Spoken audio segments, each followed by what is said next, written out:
Bueno chicos, entonces vamos a empezar con lo que es la introducción a los circuitos digitales. Entonces para ello vamos a hablar un poco, una comparación de lo que es el mundo digital y el mundo analógico. También pues vamos a entrar a ver en esta unidad las representaciones numéricas, las cantidades binarias y pues ya más de lleno lo que son los sistemas digitales. Pero entonces para ello vamos a hacer una diferenciación hablando de lo que es una representación analógica y lo que es una representación digital. Entonces una representación analógica hace referencia a señales de tipo analógico, como su nombre lo indica, es decir, señales que son continuas en amplitud y que solo varían en función del tiempo, ¿sí? Y pues que pueden adquirir un número infinito de valores en ese mismo intervalo, dependiendo de cuántos rangos se definan. Ahora las representaciones digitales son tipos de representaciones de valores discretos. Ahora vamos a aclarar un poco más eso. Son señales digitales que están discretas en el tiempo y en amplitud. Y son utilizadas para los sistemas modernos de telecomunicaciones ya que son más eficientes y más efectivas. Además, son menos susceptibles al ruido. Entonces, aquí hay que mencionar algo importante. Por más de que por lo menos en esta pequeña introducción a primera vista, digamos que los sistemas digitales son mejores que los sistemas analógicos. Hay que tener en cuenta que no es por eso que los sistemas analógicos se vuelvan obsoletos, por así decirlo. El hecho es que mientras, mientras exista la percepción del mundo, del entorno a través de los sentidos, va a seguir existiendo los sistemas analógicos. Me explico. Resulta que todo lo que nosotros percibimos, digamos, lo que es a través de la visión, del oído, el olfato y demás, todos estos son tipos de señales analógicas, son continuas. Por ejemplo, tenemos el sonido. Si ustedes alguna vez han tenido la oportunidad de ver la representación del sonido a través de, bueno, digamos un osciloscopio, pero el punto es que son una serie de ondas, ¿sí? Entonces, cuando alguien habla, se produce una distorsión y que se representa en una forma de ondas, ¿sí? Y pues si ustedes se dan cuenta también, todas esas ondas, como acabamos de definir, son continuas en el tiempo, ¿sí? Entonces, la presencia de los sistemas digitales depende de los sistemas analógicos, porque para poder sustraer información o datos del entorno, ¿sí? Se tiene que partir como base de una señal analógica para posteriormente convertirla en una señal digital. Sin embargo, la señal digital en algún punto, o bueno, cuando ya se espere hacer una recepción o del mensaje o una lectura, ¿sí? Requiere volver a convertirse en una señal de tipo analógico. Por ejemplo, si nosotros hablamos, ¿cierto? Y pues enviamos ese sonido, esa señal a través de un micrófono, esa señal se va a convertir en una señal eléctrica y que posteriormente se va a convertir en una señal digital, si por ejemplo la grabáramos en un CD. Ahora, si yo quiero escuchar lo que dice ese CD, si nosotros reprodujéramos directamente lo que tiene grabado este dispositivo, básicamente se reproducirían una serie de elementos binarios, ¿sí? Que en últimas resultaría simplemente en ruido.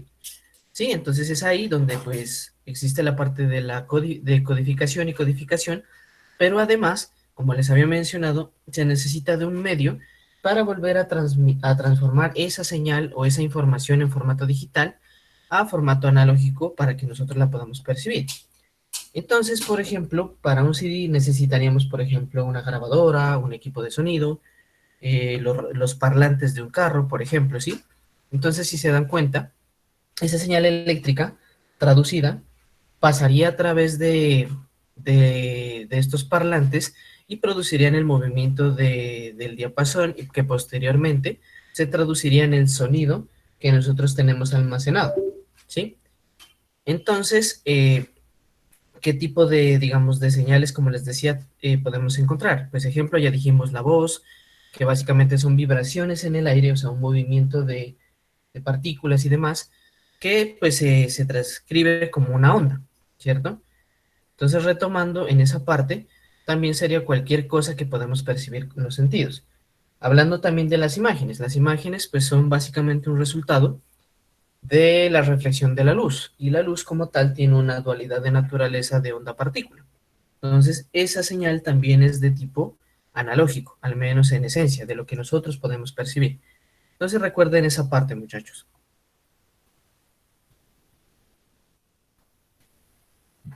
Tenemos entonces aquí un ejemplo de una representación analógica. Por un lado tenemos lo que es la temperatura y por otro lado tenemos las horas, el tiempo. Entonces podemos ver que aquí está una señal de tipo continua, es decir, analógica, y que, por ejemplo, si nosotros nos paramos en estos intervalos de tiempo, pues a cada uno de ellos le va a corresponder un valor equivalente en relación a la temperatura. Sin embargo, por ejemplo, si yo aquí tomara entre estas horas, entre 2 y 4, yo podría decir, bueno, tengo las 2 y 1 y tendría un valor. Podría decir las 2 y 1 minuto y 2 segundos, e igualmente tendría un valor diferente al de hace un momento. Podría decir también las 2 con 1 minuto, con 2 segundos, con 2 centésimas, por ejemplo. ¿Sí? Entonces a lo que voy es que sin importar el número de intervalos que yo le ponga aquí, él va a tener un valor equivalente en el otro plano. ¿Sí? Entonces, esos valores podrían decirse que son infinitos, ¿cierto? Pero entonces cuando ya pasamos a la parte digital vamos a ver un concepto de lo que es el muestreo y vamos a ver cómo en qué medida se puede eh, reducir o parametrizar algunos de esos parámetros. Aquí tenemos entonces la representación digital. Como ven, aquí tenemos valores discretos, ¿sí? Tenemos las 12, las 11, las 10, son horas, ¿cierto? Y pues no existen, por lo menos en este rango que se ha definido, no existen subrangos. Es decir, que por ejemplo, si se contara con un reloj con estas características, uno podría ver las 12, pero perfectamente podrían ser las 12 y 1, las 12 y 30 o las 12 y 59. Pero en ese rango solo podríamos ver las 12. Es más, si ustedes ven sus relojes o el reloj de su celular, por ejemplo, está como en un rango de horas y minutos.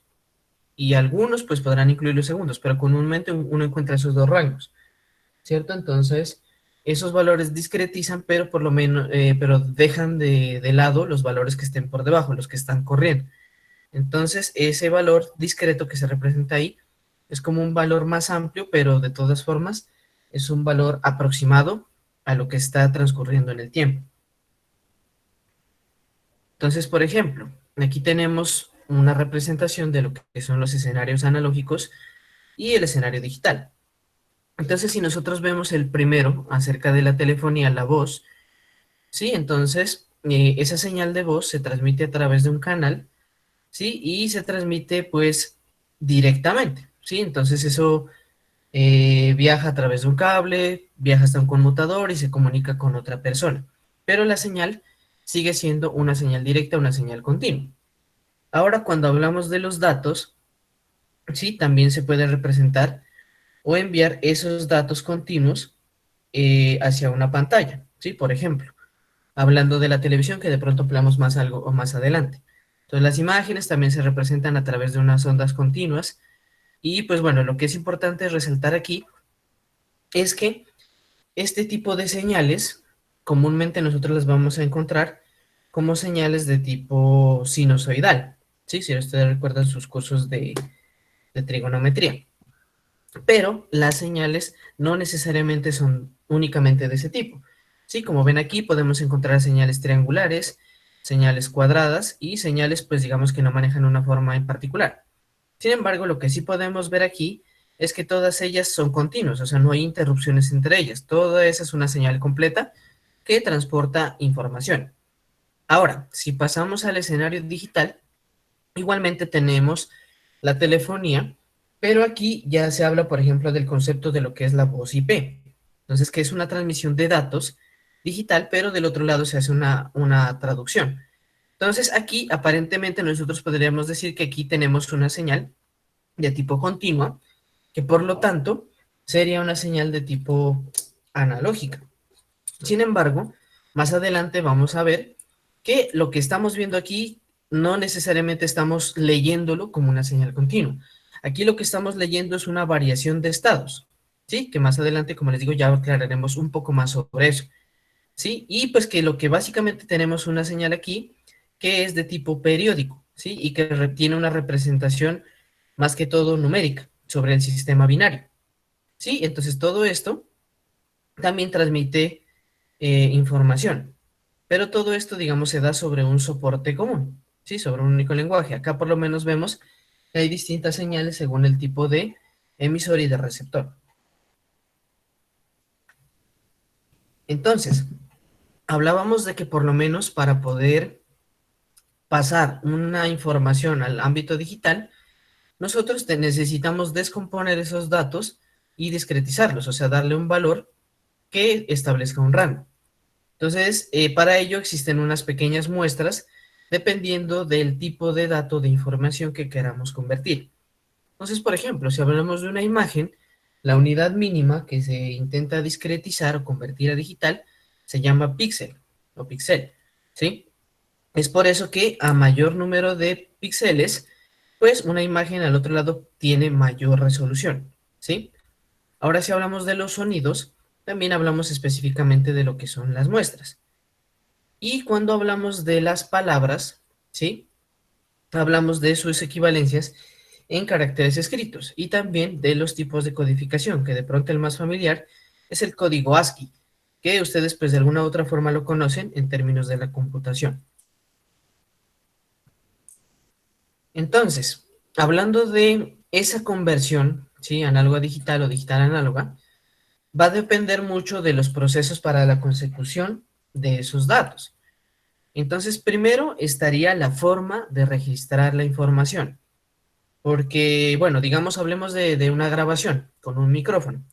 No va a ser lo mismo hacer una grabación a través de un micrófono del que viene, pues, en estas organetas de juguete, que es un micrófono plástico y tiene un cable, pues, como a lo máximo de reducción de costos, a tener un micrófono, pues, de alta fidelidad, con todos, digamos, los filamentos como, no sé, de los mejores materiales, como oro, bueno, demás y que, por ejemplo, se hiciera en un estudio de grabación. Entonces, obviamente, en esa primera recolección, pues vamos a tener una mayor fiabilidad y fidelidad de la información. Ahora, también van a depender del tipo de dispositivo que se utilice para la conversión digital. Sí, porque pues tampoco va a importar si tenemos la información, o sea, o el dispositivo para obtener la información de mejor calidad, si el sistema de conversión pues no es muy bueno o hacemos algún error en los cálculos. También va a depender de la manipulación, ¿sí? Porque pues si por ejemplo estamos transmitiendo los datos a través de un buen cable, ¿sí? Y pues la distancia de pronto es corta o toda la línea sobre la que se transmite la transmisión pues es óptima, entonces no va a haber problemas. Pero por ejemplo, si se hacen distintos acoples en la señal y el acople no está bien hecho, entonces vamos a ver que va a haber interferencias de ruido. Si por ejemplo la transmisión se da bajo condiciones climáticas adversas y demás. Entonces, todo eso hay que tenerlo en cuenta. También, una vez se haya logrado llegar el mensaje, también es importante del otro lado la conversión nuevamente a analógico. De lo que decíamos, no va a ser tampoco lo mismo hacerlo con un parlante que pues esté roto, ¿sí? Hacerlo con un buen parlante de alta calidad y que pues reproduzca la señal si ha llegado bien, entonces también que la reproduzca con la mejor calidad. Pero entonces, como ya vamos a entrar al concepto como tal de sistemas digitales, entonces vamos a comenzar por definir qué es un sistema. Entonces, una definición general implica que un sistema, primero, es una parte del mundo real. Puede ser una persona, un grupo de personas, un grupo de elementos, de componentes, que durante algún intervalo de tiempo y para conseguir algún propósito, eh, constituyen un todo. Y pues cada uno de esos elementos va a tener una característica particular que va a aportar a la consecución de ese objetivo.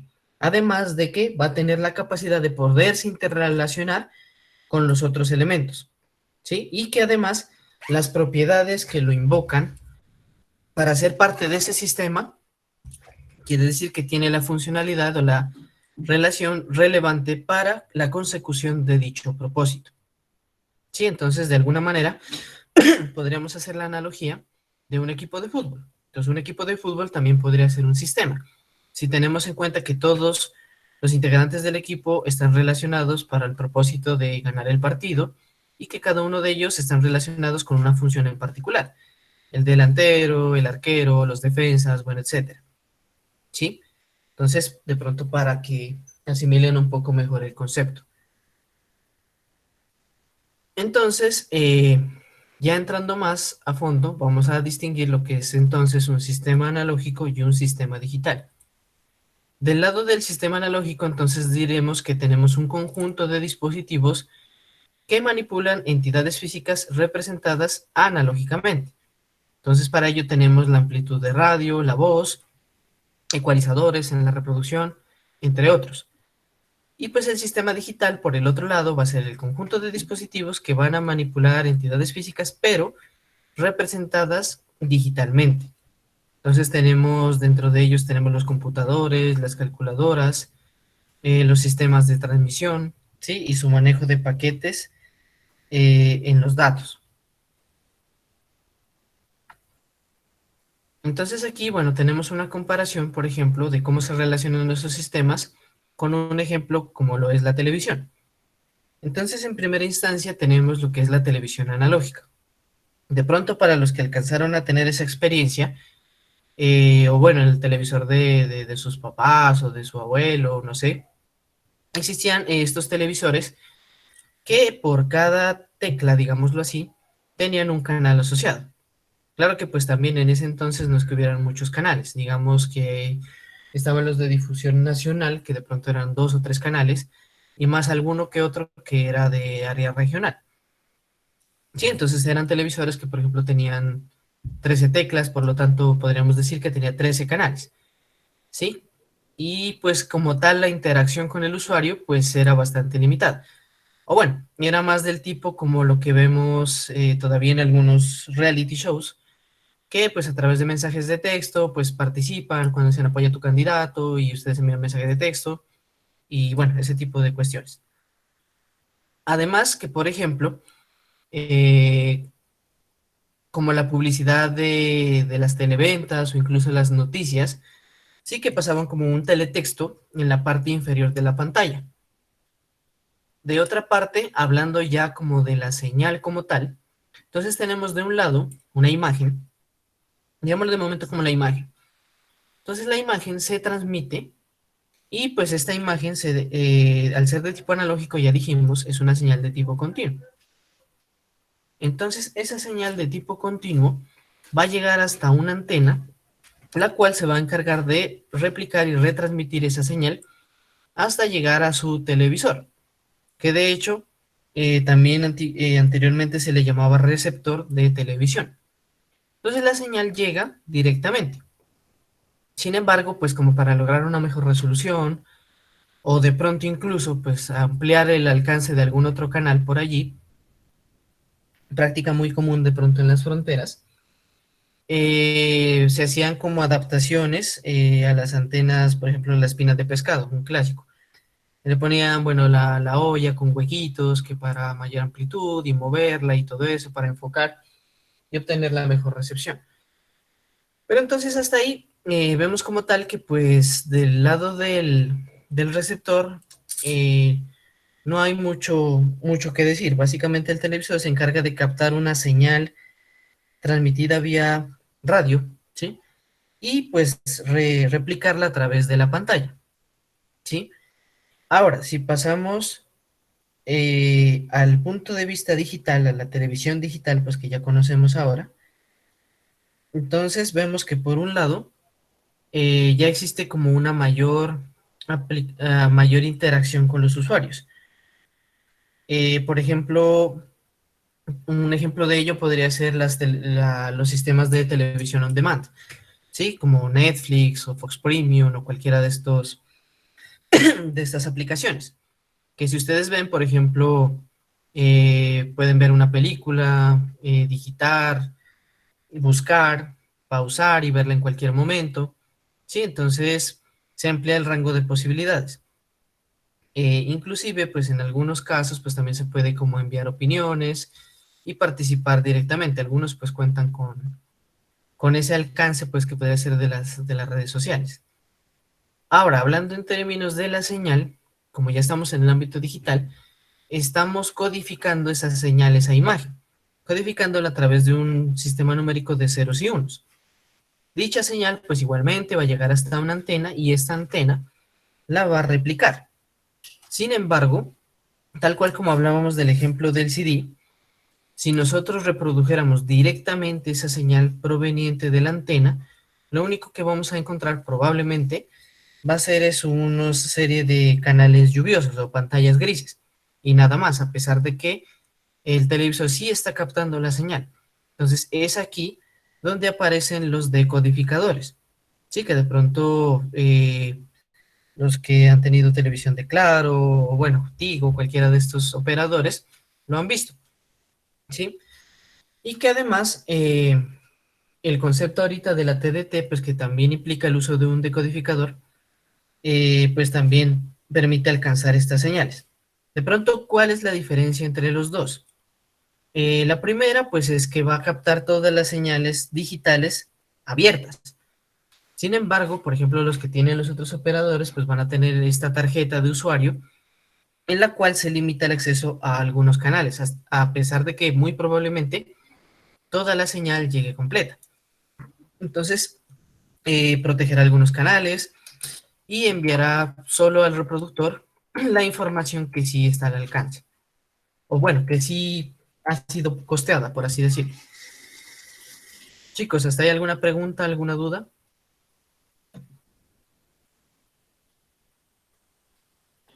No, Señor, profe. Vale, chicos. Bueno, No, profe. listo. Cualquier cosa no duden en preguntar y pues aclaramos un poco más alguna temática. Bueno, continuando, entonces tenemos aquí, bueno, ¿cuáles serían al final las ventajas de la digitalización?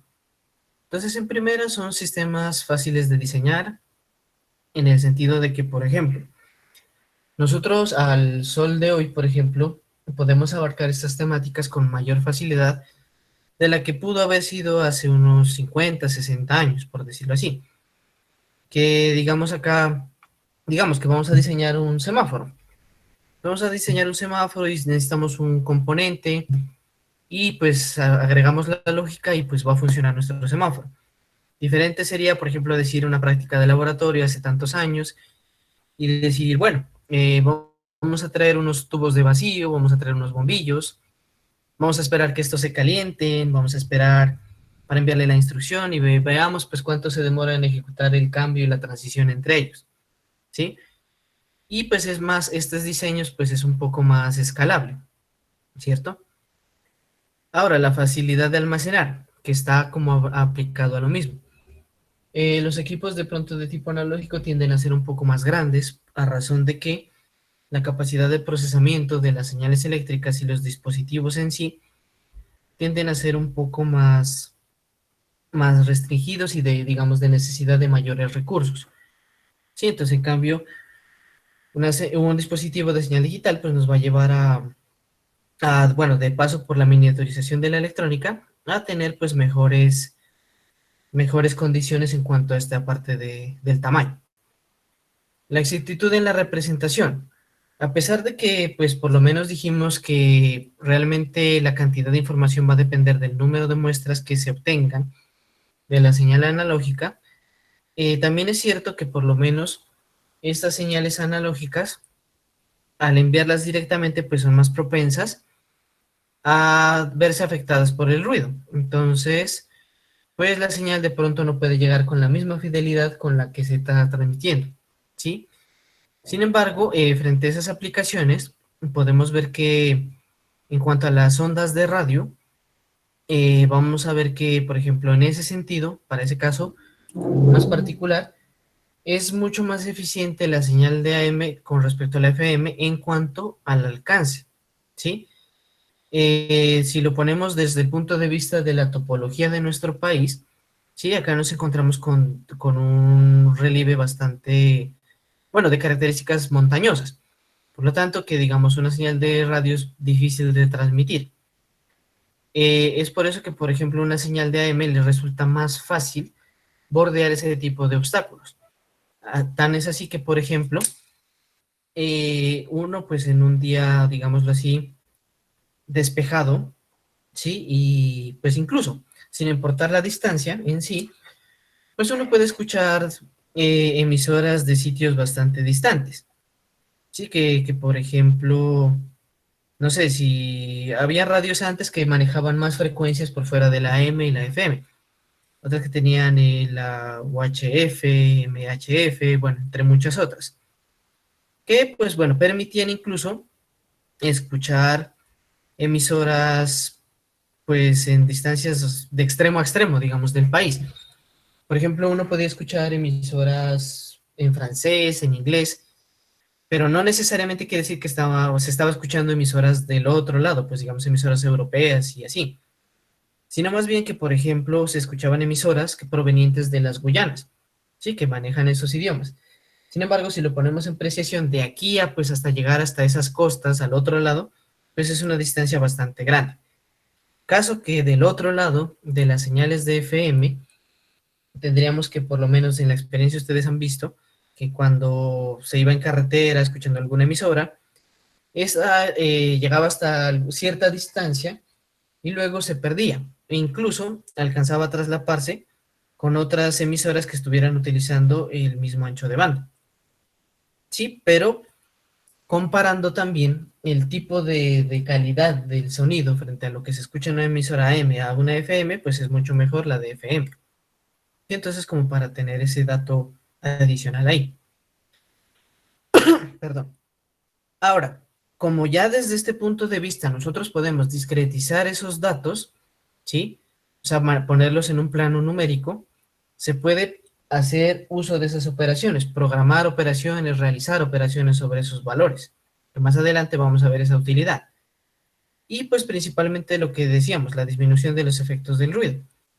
Cuando veamos algunas de las métricas que existen para recuperación de esa información, nos vamos a dar cuenta que, por ejemplo, a pesar de que algunas señales se encuentren bastante distorsionadas, del otro lado, teniendo en cuenta el decodificador, se puede discriminar más fácilmente la información que se desea transmitir. De otro lado también, frente a la parte de la digitalización, ya aparece lo que es el desarrollo de los circuitos integrados, que nos permite acoplar más herramientas en un solo bloque, en una sola tarjeta.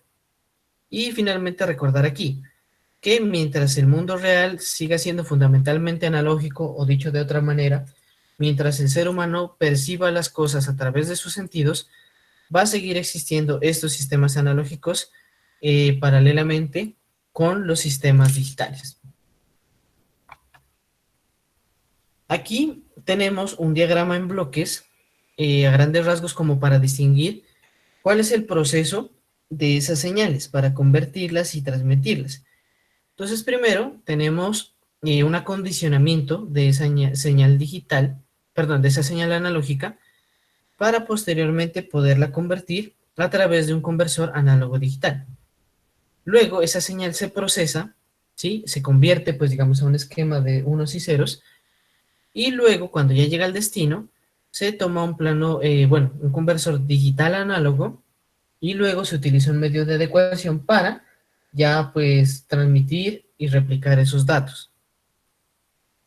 Ahora, cuando hablamos del procesamiento, bueno, esta parte es más que todo del área de telecomunicaciones, entonces de pronto la vamos a mencionar simplemente. Tenemos lo que es la convolución, la parte de la correlación, la parte de DFT. De pronto nosotros no vamos a ahondar tan hasta allá, pero sí es importante que lo conozcan. De otro lado, en cuanto a los dispositivos para procesamiento digital, entonces tenemos los computadores, los microprocesadores, microcontroladores, DSPs, que son procesadores de señales digitales, y los ASICs, que son circuitos integrados para aplicaciones específicas. Puede ser, digamos, para la parte de adecuación, para la parte de acondicionamiento, incluso también para la parte de procesamiento digital. Relacionando entonces algunos conceptos acerca de la conversión análogo-digital, Entonces tenemos en primera lo que es el muestreo. Entonces el muestreo básicamente va a ser como la definición de intervalos a cada uno de estos puntos de la señal análoga.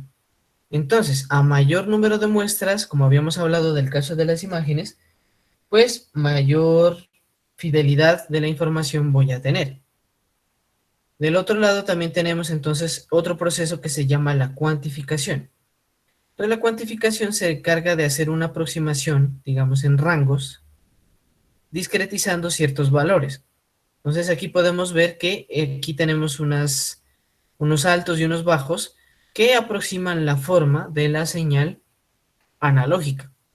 Y es a partir de esta cuantificación de donde nosotros obtenemos pues ya la parte de adecuación de la señal y convertida en ceros y unos.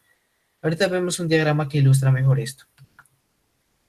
Tenemos aquí entonces un ejemplo de una señal analógica que como ven no tiene una forma en particular y se tiene aquí una modulación, ¿sí? Que pues también la veremos de pronto más adelante, que es una modulación por ancho de pulso.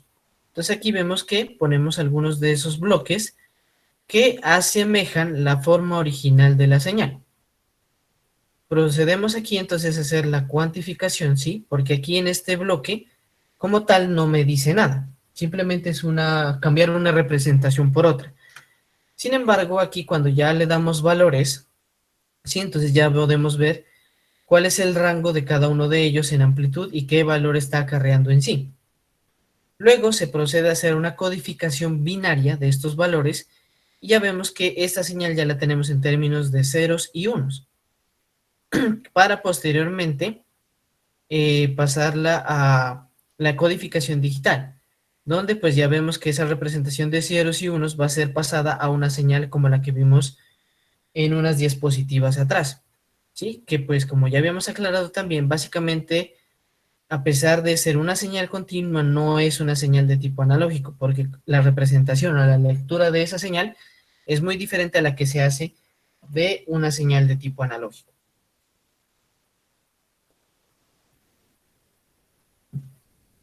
Bueno, entonces aquí hemos hablado del ejercicio de la adecuación, pero no hemos hablado de qué hardware o de qué elemento me permite hacer esa captación de esa señal analógica.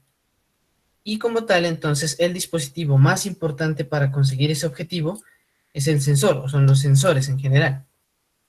Entonces, por definición, un sensor es un dispositivo de tipo eléctrico o mecánico o químico también, que convierte magnitudes físicas en valores medibles de esa magnitud. Estos sensores van a ser, digamos, van a captar el fenómeno físico y lo van a convertir en una señal eléctrica. Y a partir de esas variaciones de esa señal eléctrica, nosotros vamos a caracterizar los datos que allí se están transmitiendo o que allí se están guardando. Tenemos, bueno, que para esa conversión o ese paso del fenómeno a una señal eléctrica se tiene que cumplir tres fases generalmente. Entonces el primero es captar, como ya dijimos, el fenómeno físico y convertirlo a una señal de salida, una señal de tipo eléctrico, que va a ser equivalente al fenómeno captado. De otro lado, entonces, esa señal eléctrica que ya hemos capturado, que ya hemos convertido, se modifica en la parte que decíamos del procesamiento de señal, cuya salida se empieza como a normalizar, ¿sí? Para poder ser tratado, o sea, con el convertidor análogo digital. Ahora, ese convertidor análogo digital lo que va a hacer es tomar esa señal eléctrica y ponerla en rangos limitados, ¿sí? Que comúnmente suelen ser valores de 0 a 5, pero sin embargo más adelante vamos a ver que existen otro tipo de rangos. Entonces, de acuerdo al valor que se salga de 0 a 5 voltios, pues se va a interpretar esos valores y se los va a pasar a una salida de tipo discreto. Chicos, ¿alguna pregunta, alguna duda?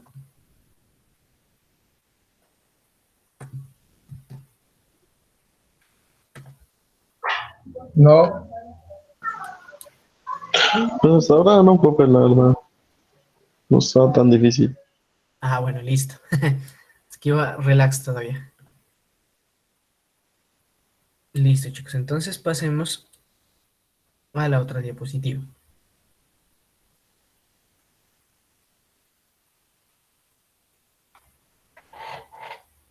Profe, ¿usted nos comparte esta presentación? Sí, esas presentaciones están alojadas en la plataforma de Univida. Ah, bueno, profe. Listo. ¿Alguna otra pregunta?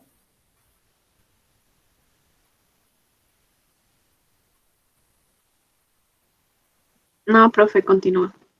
Vale, chicos. Listo, entonces vamos a entrar a la otra parte que son los sistemas numéricos y codificaciones. Entonces vamos a hablar del sistema binario, del sistema octal, del sistema hexadecimal y de los tipos de codificación BCD, Gray y alfanumérico. Bueno, antes de entrar en la parte del sistema binario, vamos a hablar del sistema decimal, que pues ya es bien conocido, que de hecho en eso se basa los números o la álgebra que nosotros utilizamos comúnmente.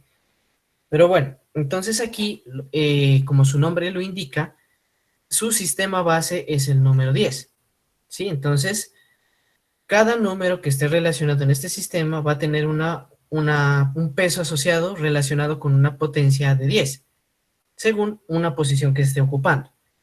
Entonces, para los números enteros, ¿sí? Las potencias son positivas. Como ya dijimos, son potencias con base 10, que van aumentando de derecha a izquierda. ¿Sí? Entonces, por ejemplo, aquí tenemos el peso. Entonces, si por decir algo, arrancamos con 10 a la 0, 10 a la 0 va a ser igual a 1, ¿cierto? Si ya pasamos al siguiente valor, o sea, el 10 a la 1, pues ya va a ser 10. Pasamos el 10 a la 2, pues va a ser el 100. Y así se va a ir incrementando. A eso se refiere del incremento eh, de derecha a izquierda. ¿Sí? Conforme ven que si nosotros empezamos a aumentar la potencia, nos vamos hacia allá, los valores empiezan a ser más grandes.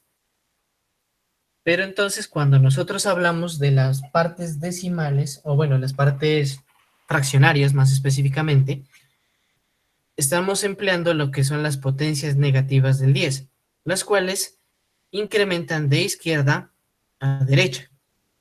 Entonces miren, aquí tenemos un número, bueno, 10 a la 6, 10 a la 5, coma, ¿sí? Que ya hace parte de la parte fraccionaria. Entonces ya tenemos 10 a la menos 1, que viene a ser, bueno, 0.1. Si pasamos al 10 a la menos 2, va a ser el 0.01, o lo que es lo mismo en fraccionario, 1 sobre 100. El siguiente entonces ya sería 1 sobre 1000. Entonces, conforme va aumentando el valor si lo vemos desde el punto de vista fraccionario, conforme va aumentando el valor del denominador, pues ese valor va a ir haciendo más pequeño cada vez. ¿Sí es clara esa parte? No, profe. Listo. Miren, o sea, digamos, remitámonos a la parte de las potencias. Sí, si yo tengo un número cualquiera, ¿cierto? Y empiezo a aumentar la potencia, pues ese número va a ser más grande, ¿cierto? Por ejemplo, cualquier número elevado a la cero, pues ya sabemos que es la unidad. Si tenemos un número elevado a la 1, pues es el número en base como tal. O sea, este número de aquí, pues la potencia, va a representar el número de veces que se está multiplicando el número por sí mismo. Es así que, por ejemplo, aquí tengo 10 a la 2. Entonces yo multiplico 10 por 10, va a ser 100. Si tengo 10 a la 3, entonces voy a multiplicar 10 por 10 por 10, que me va a ser el número 1000. ¿Sí? Entonces, conforme vaya aumentando ese valor de potencia, es como conforme vamos a ir aumentando el número de valores que vamos a ir multiplicando y por lo tanto ese número va a ser cada vez más grande. ¿Sí? Entonces aquí es aquí donde estas potencias están aumentando desde aquí, desde la derecha, hacia la izquierda. ¿Sí? ¿Por qué? Porque, por ejemplo, digamos, si yo aquí pongo el 10 a la 0, entonces esto es un 1, va aquí.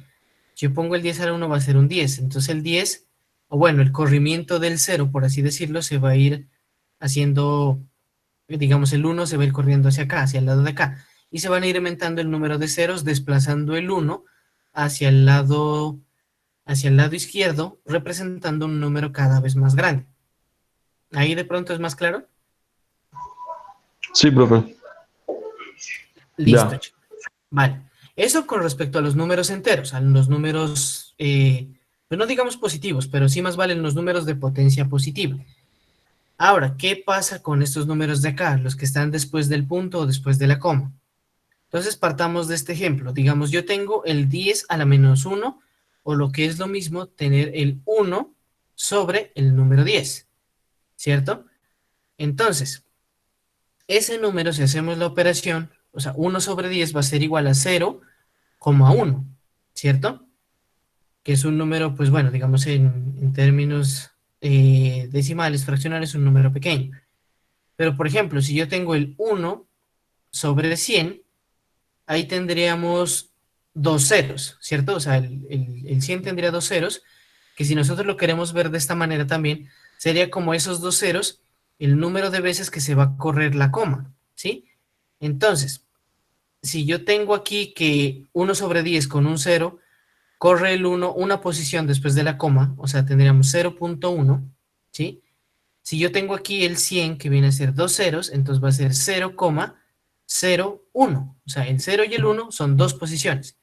Si yo acá tengo 10 a la menos 3, son tres posiciones. Entonces tendría 0,0, una posición, 0, otra posición, y 1, ¿sí? Que sería el 10 a la menos 3. ¿Sí es más claro por ahí todavía? O pues igual esto lo vamos a ampliar un poco más. Sí, profe, sí. Es claro. Listo, chicos. Bueno, lo importante es tener claridad sobre esa parte, cómo se maneja la parte fraccionaria y la parte entera. Pasando acá, entonces, por ejemplo, aquí tenemos, bueno, aquí tenemos lo que sería una expresión general para descomponer un número o una magnitud representada en cualquier sistema numérico. Entonces, básicamente aquí tenemos una sumatoria, ¿cierto? Donde este D va a ser referencia a un dígito, ¿sí? Y este subíndice I va a ser como, por ejemplo, en la programación, el contador, ¿sí? Que ustedes empiezan a recorrer para adelantar posiciones.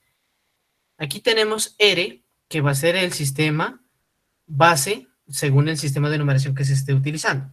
Entonces, en este caso, si estamos hablando del sistema decimal, ¿quién sería este R?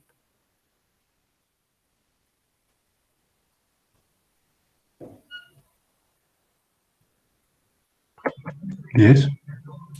Exacto. R sería el número 10 porque estamos en el sistema decimal.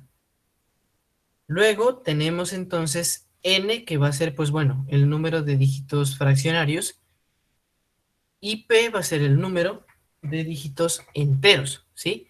Entonces ya hablamos hace un momento que entonces los números enteros van a ser los números que tienen potencia positiva, y los números fraccionarios o el número de dígitos fraccionarios va a estar representado por una potencia negativa. Aquí tenemos un ejemplo. Entonces aquí este número, el 235,63, si nosotros lo quisiéramos convertir al sistema decimal, primero vamos a descomponer cada uno de estos números, lo vamos a tomar por separado. Entonces aquí vemos que tenemos, bueno, un 2, acá un 2, luego el 5 y también el 6 y el 3. Entonces, ¿dónde radica la diferencia? Entonces recordemos, o bueno, tomemos como referencia siempre el punto decimal. Entonces, a partir de ese punto decimal, nosotros vamos a saber cuál es el valor que tenemos que darle a la potencia, ¿sí? Entonces, si empezamos con este 5, ¿cierto? El que está aquí, y pues decimos que arrancamos desde este punto hacia la izquierda, primero ponemos el 10, ¿no? Bueno, aquí lo ponemos por 10. Si es el primer número que está después del punto hacia la izquierda, entonces la primera potencia que va a ir va a ser el 0, ¿cierto? Si pasamos al siguiente dígito hacia la izquierda, que viene a ser el 3, entonces va a ser 3 por 10, ¿a la qué potencia iría, chicos?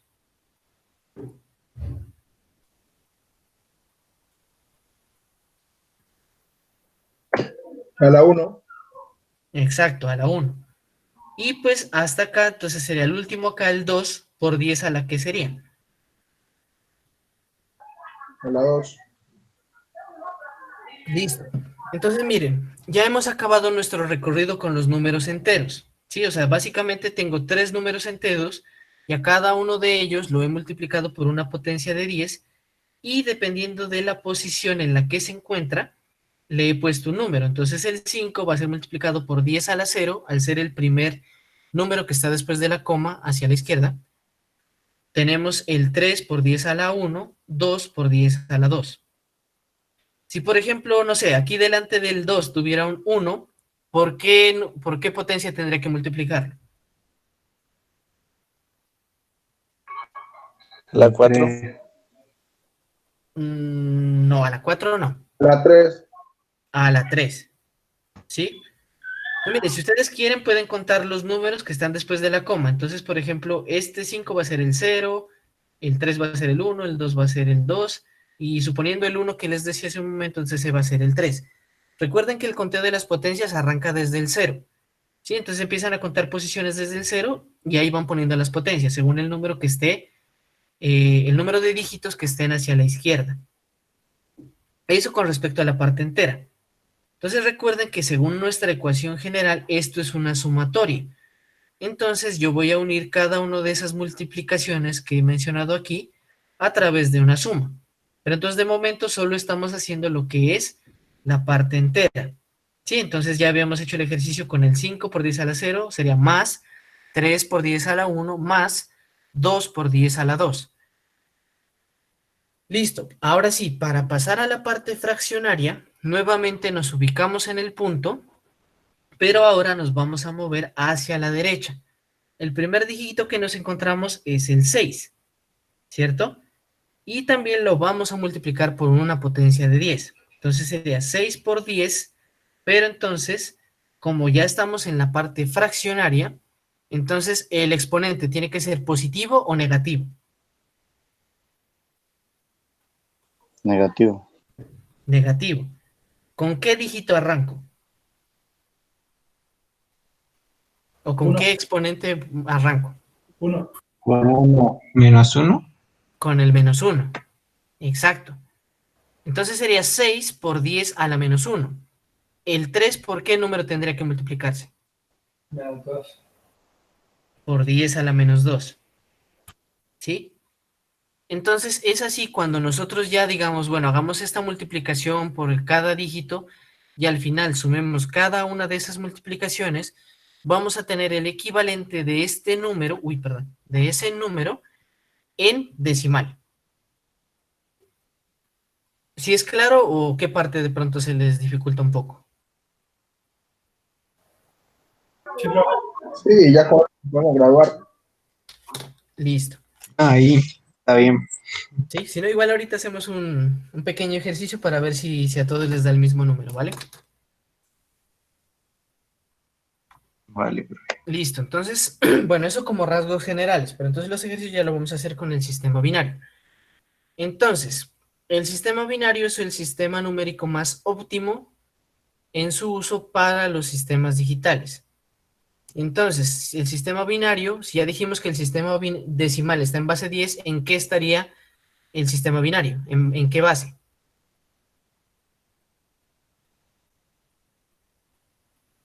Dos.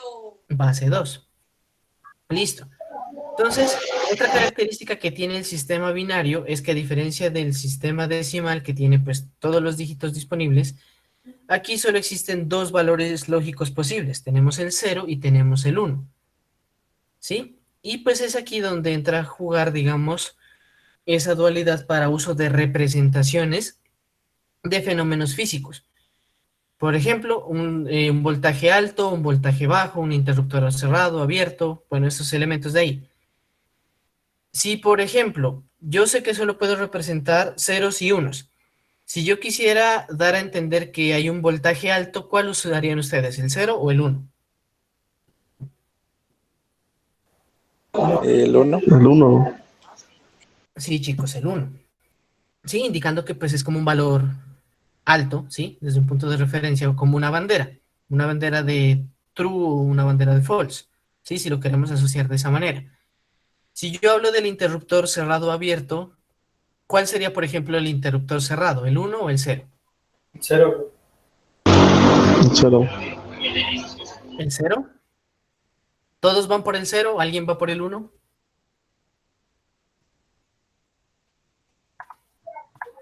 ¿Puedo repetir la pregunta?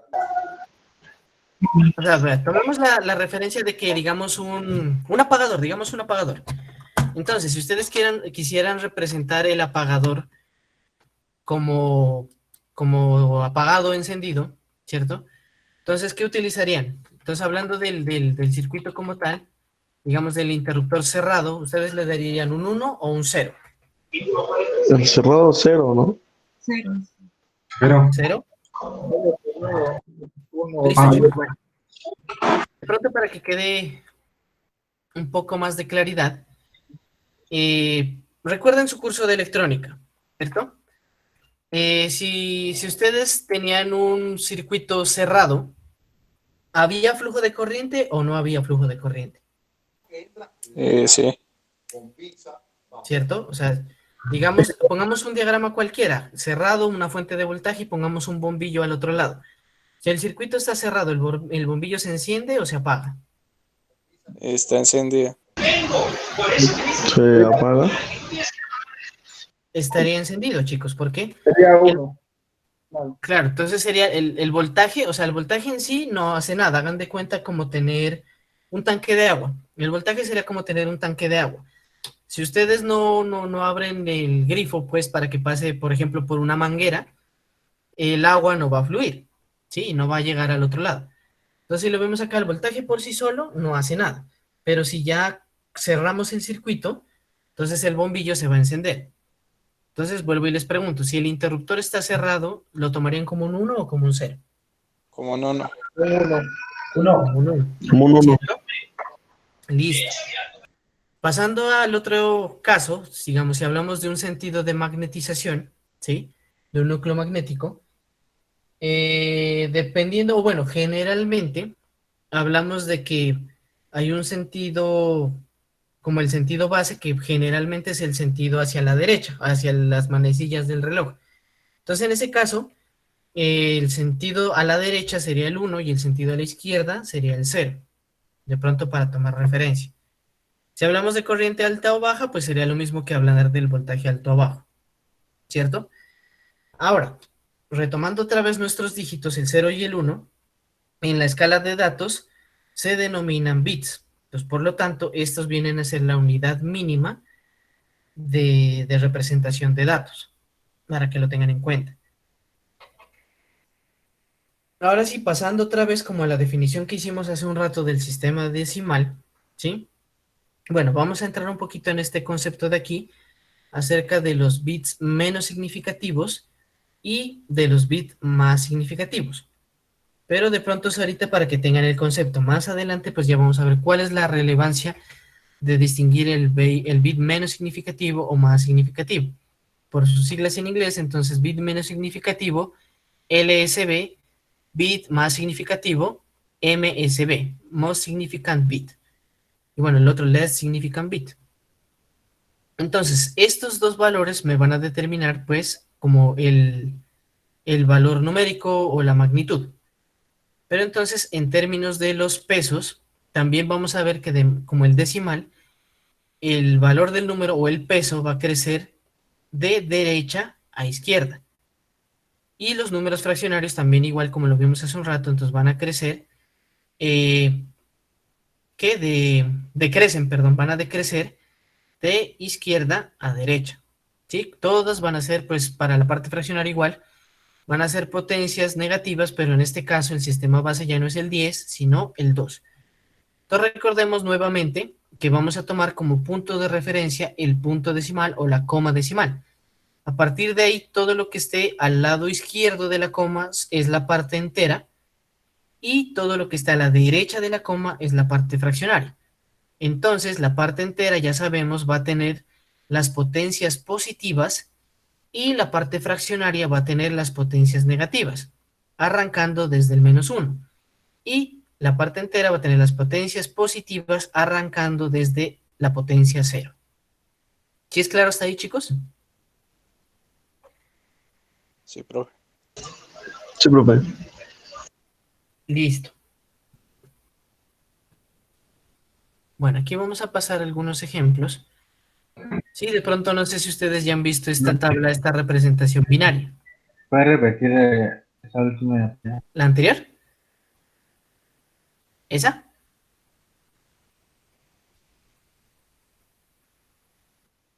No, la anterior. Pues sí, que no la entendí muy bien. ¿Cuál sería? ¿Esa? No, ¿esta? Esa, profe. Listo. ¿La parte de las potencias o la parte del bit menos significativo o más significativo?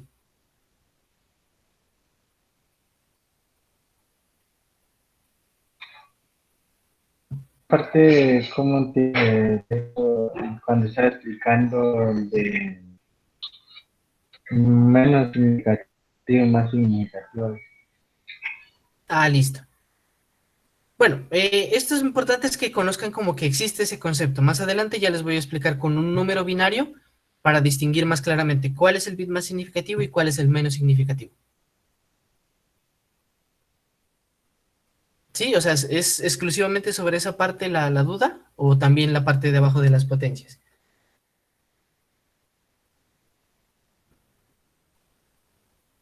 No, sobre eso, profe. Ah, listo. No, entonces no te preocupes. Ahorita vamos a, ya con un número binario como tal, ya les voy a explicar más claramente cuál sería el menos y el más significativo. El momento es que distingan esas dos definiciones. O sea, de pronto si yo pongo la sigla LCB, pues que distingan que hace referencia al menos significativo, y si pongo la sigla MCB, entonces para que sepan que es el más significativo. Solo para eso, de momento. Más adelante ya lo vamos a aplicar en un ejemplo.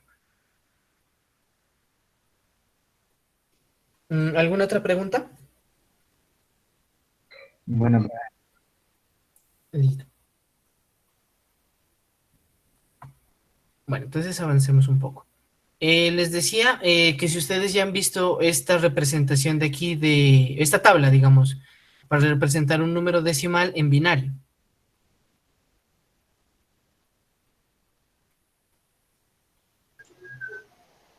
Sí, profe, pero no me acuerdo muy bien, la verdad. Ah, listo. Bueno, entonces, aquí como vemos en la parte izquierda, tenemos los números decimales. Entonces vamos, bueno, para este caso, los números del 0 al 15, ¿cierto? Y del lado de acá, pues tenemos una escala de números binarios que pues también van en la misma escala. Sin embargo, más adelante también vamos a hablar que dependiendo del número de bits, pues voy a representar o voy a poder representar un número en decimal. ¿Sí? Entonces, aquí tenemos, bueno, el 0, que básicamente en binario viene a ser el número, el mismo número 0. El número 1 igualmente, pues aquí el 1 en su valor mínimo. Y ya para los otros, empezamos a ver que, pues ese 1 se empieza como, pues digamos entre comillas, a desplazar. Pero entonces, si nosotros nos detenemos a ver aquí, vamos a ver que estos valores representan el valor de la potencia, ¿sí? Entonces, por ejemplo, si yo aquí tengo el valor de 2 a la 0 para este primer caso, entonces 2 a la 0 va a ser un 1, ¿cierto? Ahora si 2 a la 2, o bueno, aquí se va a representar según esta potencia, va a ser el 4, pero entonces ahorita con un ejercicio lo vamos a hacer mejor la conversión. ¿Listo? Lo importante es que ahorita vean esta parte, la representación de la tabla, y ahorita vamos a ir sacándolo de pronto si quieren, cada uno de los valores con esa cuenta, con la conversión a binario. Entonces tenemos las representaciones binarias.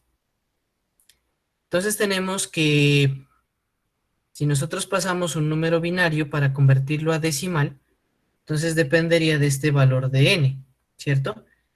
Entonces, si yo tengo 2 a la 3, sería 2 por 2, 4, por 2, 8, menos 1 va a ser el 7, el número 7 en decimal. Esa notación pues también la vamos a ver más adelante. Según, digamos, para saber qué número o en qué sistema numérico tenemos cada número, vamos a poner aquí un subíndice, aunque aquí el número está un poco grande, pero va a ser realmente un subíndice al lado del número principal indicando a qué unidad o a qué sistema numérico hace referencia. Entonces, en este caso, este 10 va a hacer referencia a que este 7, este número 7, está en el sistema numérico decimal. Aquí tenemos este valor de 2 a la 8, ¿sí? Que pues va a hacer referencia a como decíamos, el 1 y el 0 va a representar los bits. Entonces, también dicho de otra manera, esas potencias, como las tengamos allí, van a hacer correspondencia al número de bits. Entonces, si yo aquí tengo este 8, ¿sí? Estoy hablando de 8 bits, ¿cierto? Y si nosotros hacemos aquí la conversión, tendríamos que 2 a la 8 es igual a 256, ¿sí? Menos 1 pues va a ser 255 en decimal. Pero ¿a qué hace referencia eso? A que el número máximo que se puede representar es en un byte, que sería ya la siguiente unidad, es de 255 valores, ¿sí? O de 255 datos que se contienen en un byte. ¿Sí? ¿Sí es clara esa parte?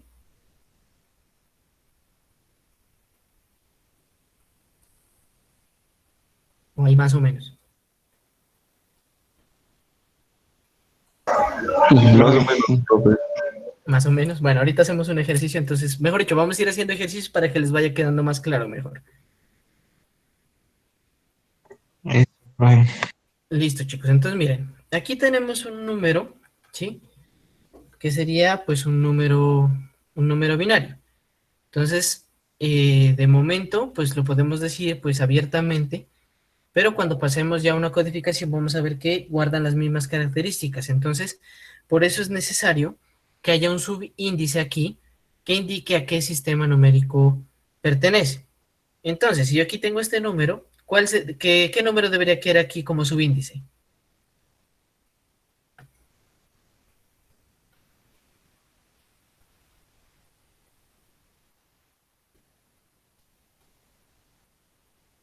Un 10, un 1, un 2, ¿qué debería ir allí? 2. Un 2. Exacto, por lo que estamos en el sistema binario. Entonces, miren, hace un momento habíamos acabado de decir que cada uno de esos números de ceros y unos son unos bits.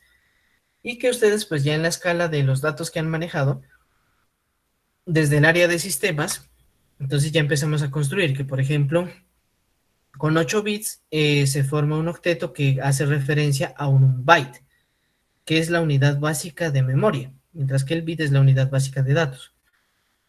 Ahora, de esos bytes, o bueno, dependiendo del número de grupo de bits que nosotros tengamos, pues podemos armar grupos de 8, de 16, de 32, de 64 y así. Y que, pues bueno, ya representando esos valores en binario, por ejemplo, aquí tenemos el 2 a la 10, si yo tengo esa representación de 2 a la 10 bytes, va a hacer referencia en número pues a 1024 bytes, que en sí es un kilobyte. Si yo tengo 2 a la 20 bytes, ¿sí? Sería este número de aquí en bytes, ¿cierto? Que hace referencia a un megabyte. Si yo tengo ese mismo número 2 a la 30, sería este número de aquí, bytes, ¿cierto? Que ya representa es un gigabyte. ¿Sí? Entonces, como ven, de allí vienen estas magnitudes, digamos, de la giga, la mega, el kilobyte, viene de la base 2 del sistema binario y de las potencias que hacen referencia a cada uno de ellos. Pues miren, aquí tenemos un ejemplo de cómo sería la conversión de un número binario a decimal, ¿cierto? Entonces, en este número como lo tenemos aquí, ¿ustedes ven algún punto o una coma decimal?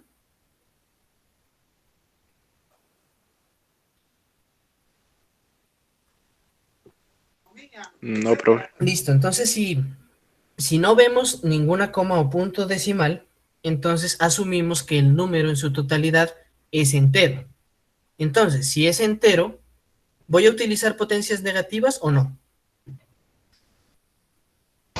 No. Exacto. Bien, chicos, entonces, de pronto aquí, como ya dijimos, no está el punto, pero entonces siempre vamos a tomar que ese punto está en el extremo derecho, es decir, que estaría aquí al lado de este 1. ¿Listo? Entonces, hacemos el mismo ejercicio. Entonces, tomo cada uno de estos dígitos, ¿cierto? Y los empiezo a multiplicar por la potencia del sistema base en el que me encuentro. Entonces, como estoy en binario, voy a multiplicar cada uno de estos dígitos, ¿cierto? Por una potencia de 2. Entonces, arranquemos. Este 1, ¿por quién se va a multiplicar? ¿Por 2 a la qué? A la 2 a la 0. 0. A la 0, listo. El siguiente, ¿este por quién se va a multiplicar? 2 a la 1. 2 a la 1. A la 1. 2 a la 1, listo. El siguiente, A la 3. ¿seguro? A la 2. A la 2. Recordemos, chicos, que empezamos a contar desde el 0 las potencias. Entonces, aquí ya dijimos 1 por 2 a la 0, 0 por 2 a la 1, 1 por 2 a la 2. Este 0, ¿por quién se multiplicaría? A la 3. A la 3. Ese sí sería la 3. Este, el que sigue, 2 a la 4. a la 4. Listo. El que sigue, Por 2 a la 5. 2 a la 6. ajá, 2 a la 5. cinco. Ajá, y el último, por 2 a la 6. Ahora, si recordamos, entonces todo eso va a ser una sumatoria. Entonces voy a empezar a multiplicar cada uno de esos términos y el resultado lo voy a ir sumando. Entonces, 2 a la 6 sería 64, ¿cierto? Entonces, 64 por 1, 64. ¿Listo? Más 1 por 2 a la 5, 2 a la 5 es 32. 0 por 2 a la 4 daría 0. 0 por 2 a la 3 daría 0. 1 por 2 a la 2 daría 4. 0 por 2 a la 1, 0. Y bueno, 2 a la 0, que ya sabemos sería 1, entonces 1 por 1 sería 1. Entonces, si hacemos esta sumatoria, entonces 64 más 32 sería 96, más 4 sería 100, más este 1, que bueno, aquí se ha desplazado, me daría 101, ¿cierto? Entonces 101, como ya lo estoy pasando a decimal, entonces ya no tengo este número base 2, sino ya le pongo el número base 10, para indicar que ya he convertido este número binario en decimal. ¿Hasta ahí, chicos, alguna pregunta? No, profe. Claro. Listo, chicos. Entonces ahorita vamos a ver lo siguiente. Entonces, recordemos el punto de referencia que dijimos que era el punto decimal. Entonces, que a partir de ese número empezábamos a arrancar la cuenta de potencias. Pero entonces, ese primer número que yo me encuentro después de la coma es el que yo voy a denominar el bit menos significativo o el bit LSB, ¿sí? Y pues después de, bueno, de todas las potencias, al extender el número, entonces el número que está al otro extremo, al final, ¿sí? Entonces ese es el número que voy a llamar, que es el bit más significativo, o el MSB. ¿Sí es clara esa parte? Y profe. Sí, entonces de pronto aquí con ese número es más visible el concepto. Sí, es más claro. Listo, chicos. Entonces recordemos otra vez, recapitulando, entonces sería el número que está al lado del punto decimal, al extremo izquierdo. El primer número, entonces, es el bit menos significativo. El último número va a ser el bit más significativo. ¿Listo? Como para tenerlo así, la referencia más fácil.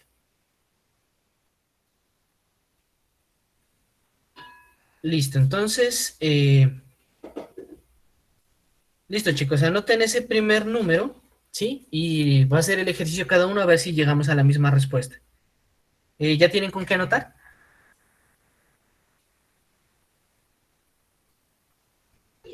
Sí, profe.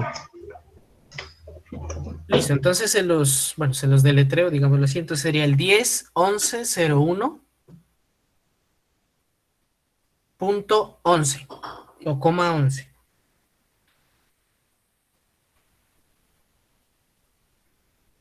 ¿Ya todos lo tienen?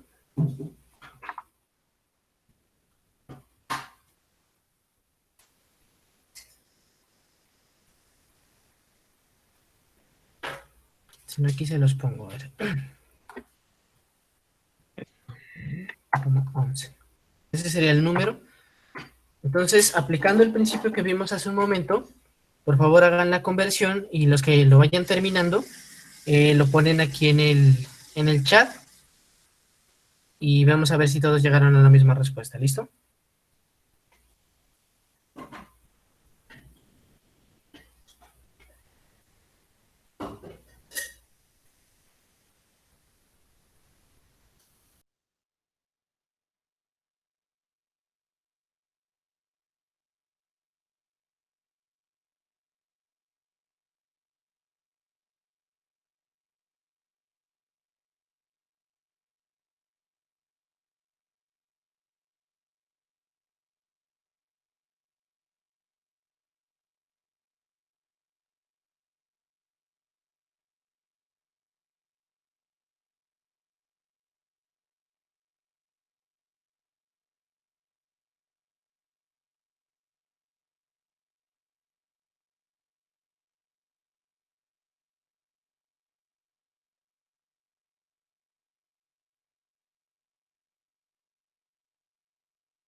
Profe, la idea es hacer la conversión y sumarlos todos al resultado final. Ajá.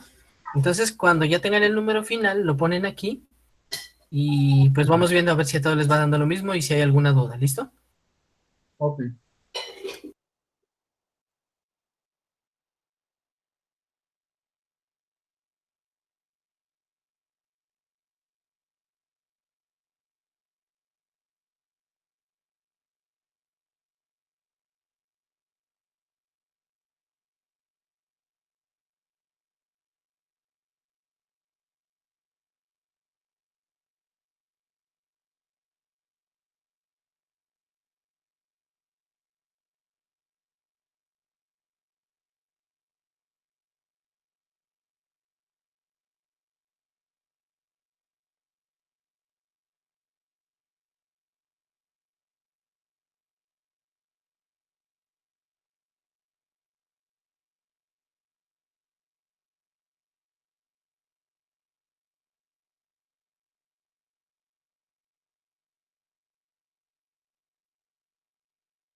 No, recuerden chicos que los exponentes negativos van a darles un número decimal.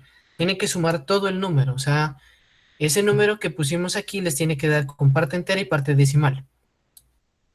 Pero de momento 47 no sería la respuesta.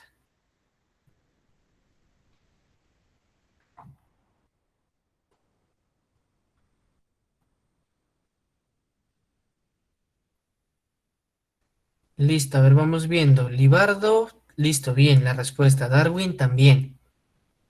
Chicos, los demás revisen para que lleguen a esa respuesta. A ver, de pronto en qué les está fallando la suma o el cálculo. Ah, sí, sí me dio, profe. ¿Le enviamos pantallazo o así nomás?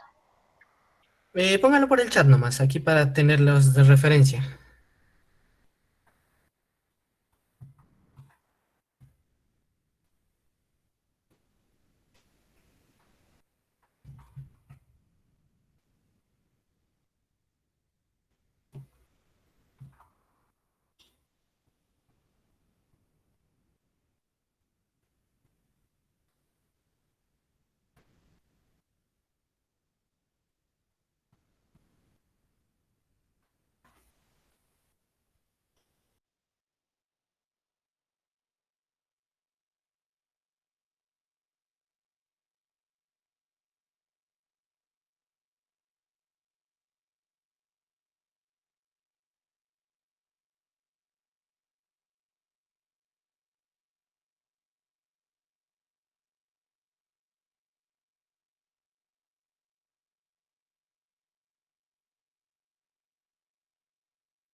De pronto hay alguna pregunta, chicos, para los que no han enviado la respuesta todavía.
Bueno, chicos, de pronto, como para hacer más claridad a los compañeros que todavía están pendientes, entonces vamos a ver la solución del ejercicio, ¿listo? Entonces, básicamente, este es lo que tocaba hacer.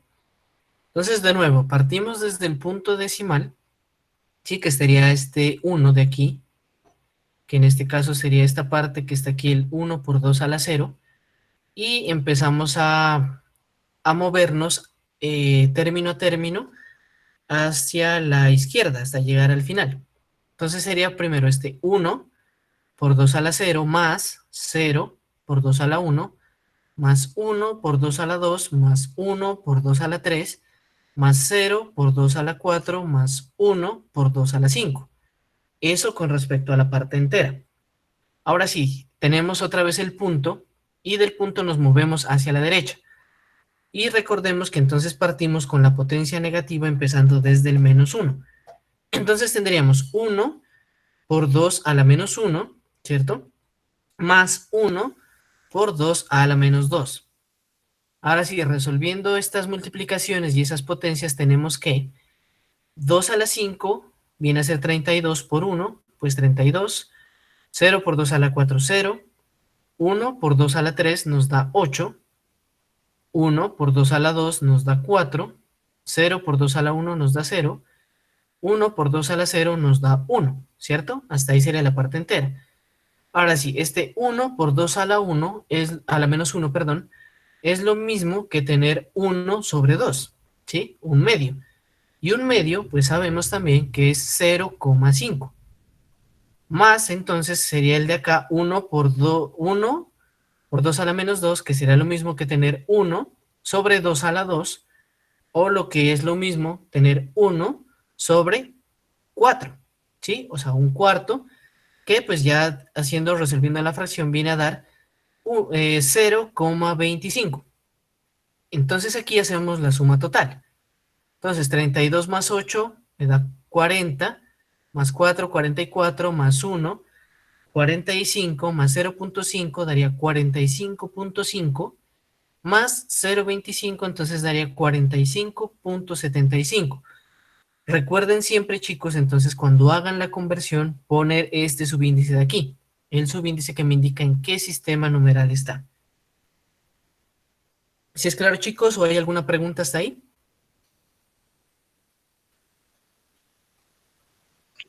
Claro, profe, ahí sí. No, ninguna. ¿Listo? Está clarito. Listo, chicos. Listo, entonces, para que lo resuelvan, ahora pues ya valga la redundancia en sus casas, vamos a dejar este último y con esto vamos a concluir. Los que quieran, pues van entregando una fotografía o un pantallazo en el grupo de WhatsApp. Y pues si no, también lo presentan en la próxima clase. Sí, lo importante es que con estos ejercicios vayamos afianzando el concepto y que quede lo más claro posible. Entonces, chicos, el ejercicio sería el siguiente. Entonces ya se los envío aquí en el chat. Y recuerden, bueno, en este, pues por el chat no le puedo poner el subíndice 2, le ponen el subíndice 2 y cuando hagan la conversión le ponen el subíndice 10. ¿Listo?